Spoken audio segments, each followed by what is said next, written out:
Portugal is the westernmost country in Europe, sharing its only land border with Spain. And as often happens between neighbouring countries, our relationship with our Iberian brothers has not always been amicable, forcing Portugal several times in its history to defend the title it conquered in 1143 and still holds today, that of the oldest nation in the world. But Portugal is a small country without the natural resources that traditionally confer wealth to nations. But it has two abundant natural resources that the Portuguese really appreciate: the sun and the sea. But many centuries had to pass before tourism was invented. From early times, the Portuguese felt the need to embark on expeditions and expand their maritime frontier in search of a better fate.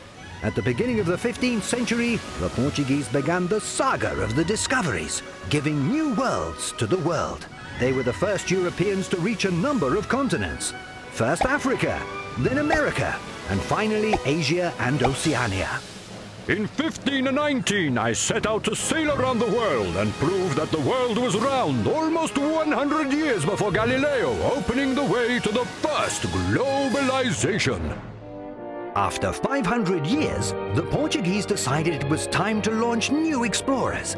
But this time they aren't bearded sailors, and their instruments are no longer compasses and nautical charts.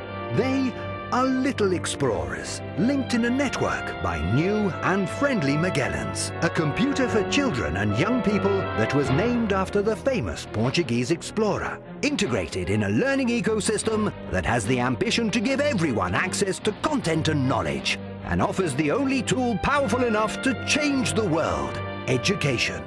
This is the new adventure in which Portugal has embarked.